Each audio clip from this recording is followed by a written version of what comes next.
Hey, what's up guys, welcome back to another video. I'm here to give my Dutch Grand Prix race quick review slash observation, and without any further ado, let's get right to my first observation. Well, Ferrari, after having a crappy show in the qualifying session, finally came alive in the race today, with Leclerc finishing P3 and Sainz in P5. They genuinely were quick, and that is a positive sign that Ferrari can take away from this weekend. Leclerc was able to comfortably hold off Piastri in the final stint to take the final place on the podium, while Carlos Sainz also finished the race P5 by making all the positions on track. So the positive sign is that the SF24 still has a solid race pace. With the team heading to its home Grand Prix next, finishing on the podium is a positive sign. And if I'm not wrong, Ferrari is also bringing their upgrade package with which they expect to fix the bouncing issue with the SF24. And if they do actually end up cracking that issue and resolving it, we should be able to see Ferrari with the SF24 back fighting for race wins and podium positions on a more regular basis.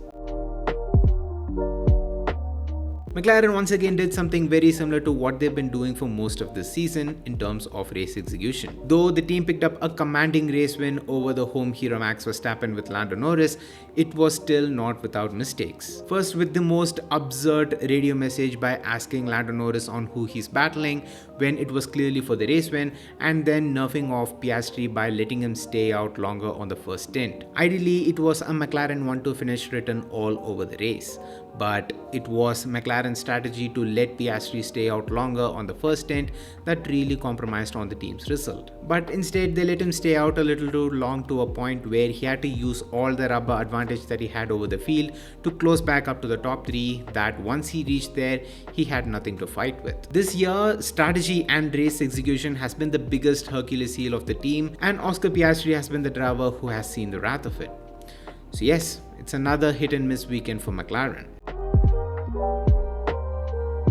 Mercedes pretty much did something that is so uncharacteristic of them. It still surprises me that they decided to pit Russell for the soft tires. I mean, seeing that drivers on the hard compound were able to push the tires to the end, it makes me question why the team did what they did with Russell. I mean, I get why they pitted Hamilton, because it was essentially a free pit stop and there was literally nothing to lose, but by pitting Russell, they essentially gave up a free position to Perez, which otherwise could have been Russell's. Considering how difficult it was to overtake around this track unless you have a genuine pace advantage over the competition, I think Russell could have defended the position to finish P6. It was also a bit of a shocking surprise to see how much Mercedes was struggling around this track after seeing them super competitive just a round ago.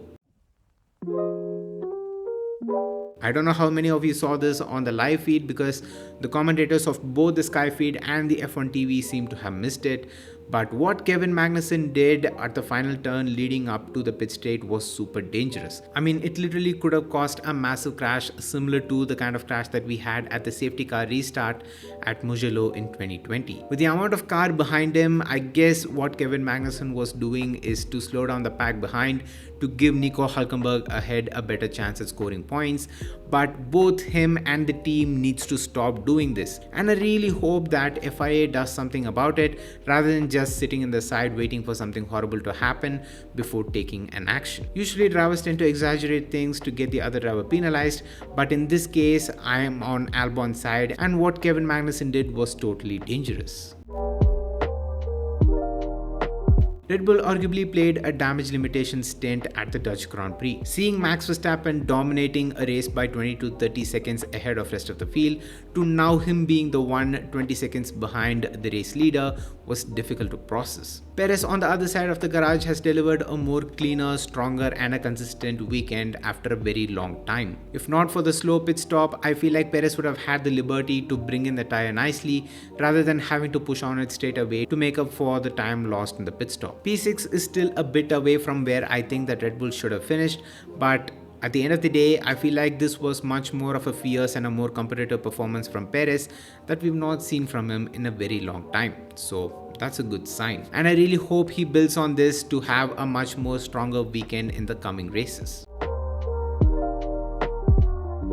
McLarens were rapid, and Lando Norris setting the fastest lap on the last lap on those worn hard tires was a testament to how quick they really were in the race. Setting the fastest lap on the last lap also signals a change in Lando Norris's mentality during the mid-season break. I'm sure that he would have reviewed and reflected on everything that had happened in the first half of the 2024 season to deliver a better and a stronger performance in the second half. And that change in mentality is very much visible when you listen to his radio message with his race engineer and with him taking the fastest lap on the last lap, which clearly shows that he doesn't want to leave anything and want to maximize on everything in each race weekend to put ultimate pressure on Max Verstappen in the Drivers' Championship. And that is a promising change, and I really hope he carries forward this mentality and performance in the future as well. So yes guys, these are my observation and quick review of the Dutch Grand Prix race, and I hope you all enjoyed. If you did, make sure to hit the like button and let me know down in the comments on what are your thoughts on the Dutch Grand Prix race. I'm curious to know what is your take on it, so put it down in the comments. With that being said, subscribe to the Rennmaster channel if you haven't already, and also hit that bell icon while you're at it so you get notified whenever I upload a brand new video. And until next time, it's me Vinesh from Rennmeister, and I'm out. Love you guys, stay safe, peace.